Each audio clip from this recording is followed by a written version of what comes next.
sini sudah saya tentukan nama database-nya, ya. Nanti kalian buat database-nya, yaitu database bencana.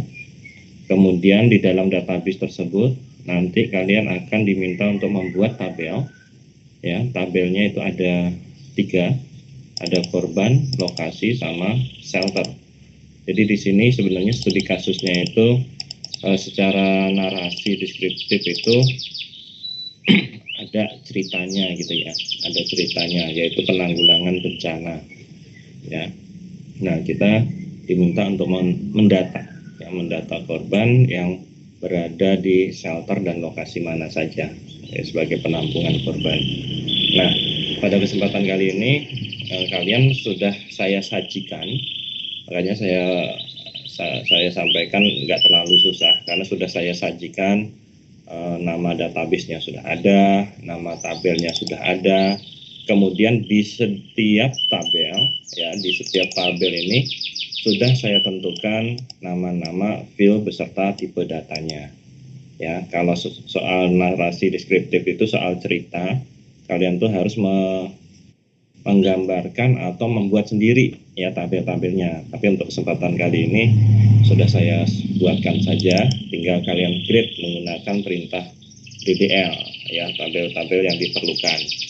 Nah, jadi di sini nanti kalian membuat 3 tabel berdasarkan struktur tabel yang sudah ada ini, ya, sudah ada dengan tipe datanya.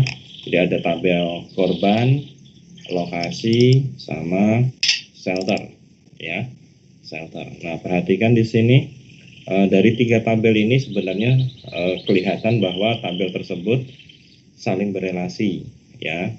Cirinya apa? Cirinya di sini. Pada tabel lokasi itu ada field ID lokasi sebagai primary key. Kemudian pada shelter ada ID shelter sebagai primary key. Nah, di mana untuk tabel korban ini ada foreign key-nya, ya, ID lokasi sama ID shelter, ya. Nah, itu menunjukkan bahwa 3 tabel ini saling berelasi. Nah, setelah kalian membuat 3 tabel tersebut, maka selanjutnya adalah kalian isi datanya sesuai tampilan yang ada di sini, ya. Jadi kalian menggunakan perintah insert, masukkan datanya, ya. Untuk tabel korban ini, ya, ada ID lokasi, ID shelter, laki-laki, perempuan, ya.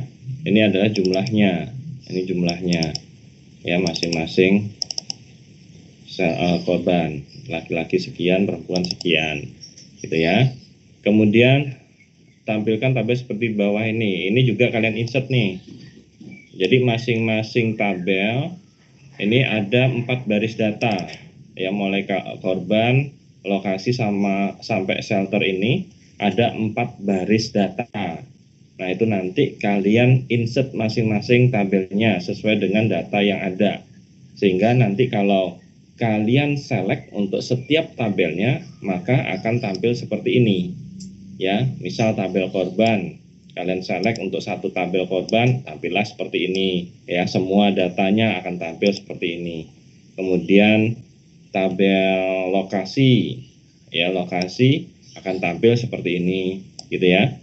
Terus yang ketiga adalah tabel shelter, ya, shelter akan tampil seperti ini, ya. Jadi masing-masing tabel ada 4 baris data, ya, 4 baris data. Oke, nanti kalian insert ini semua, ya. Kemudian yang penting yang 2 ini, informasi yang saya minta ditampilkan yang 2 ini, ya. Yang pertama ini. Nah, ini yang penting nih, ya. Jadi kalian saya minta untuk menampilkan, ya, informasi pertama tentang shelter, lokasi, kemudian penanggung jawab, terus di sini ada laki-laki perempuannya, sama total, ya. Jadi saya pengen kalian bisa menampilkan tampilan seperti ini, ya, tampilan seperti ini.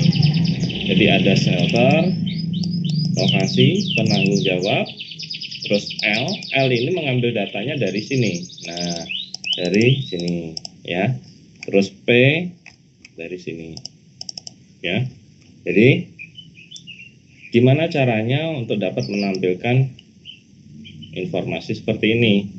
Sebenarnya keywordnya sudah jelas nih. Tampilkan tabel seperti di bawah ini dari hasil relasi. Nah, ini keywordnya. Jadi nanti kalian telusuri seperti shelter, Fajar Pengharapan. Ini ada di tabel mana? Oh, ada di sini. Ya, ini tabel shelter. Kemudian Bantul atau lokasi ada di mana? Bantul. Oh, ada di sini, tabel sini gitu kan. Kemudian LP itu ada di mana? Oh, ada di sini.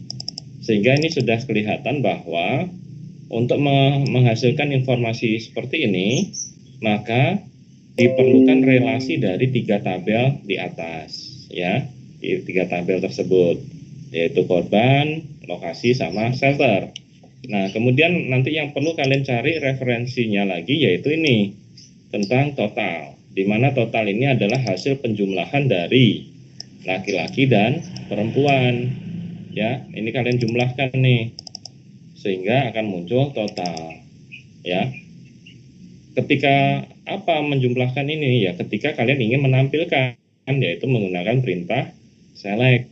Ya, jadi cari nanti referensi bagaimana menjumlahkan atau membuat perhitungan pada select, gitu ya, sehingga nanti hasilnya akan seperti ini, ya.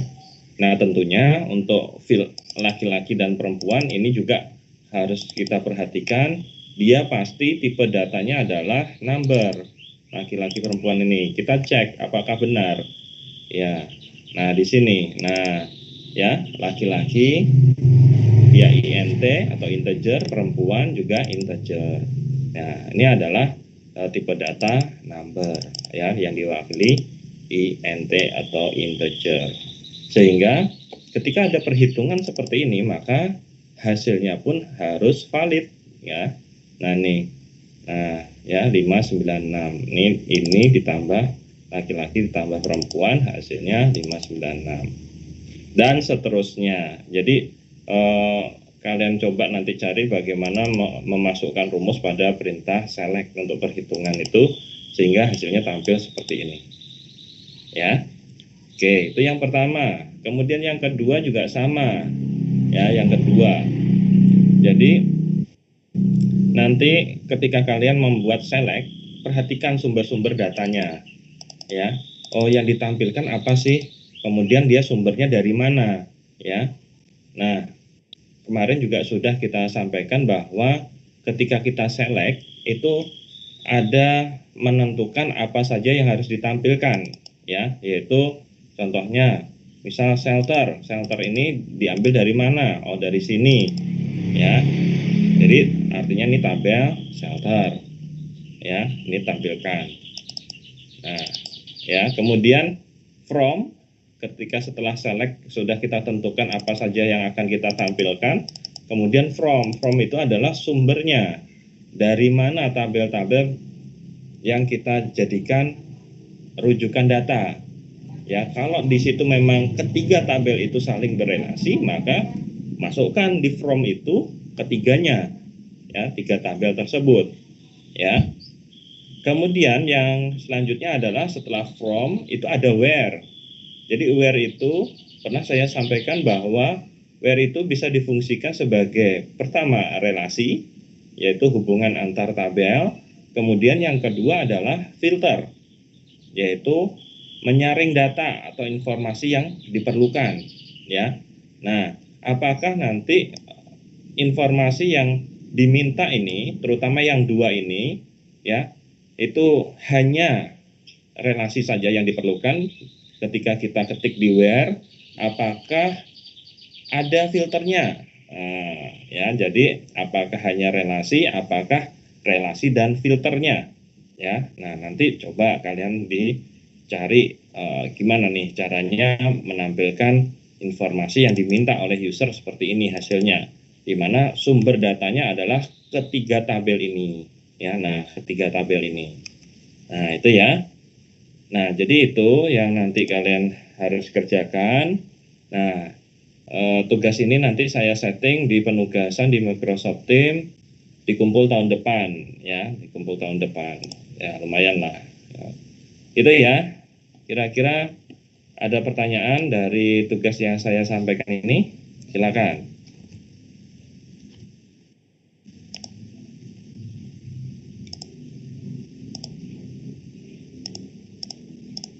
Ada pertanyaan? Silakan.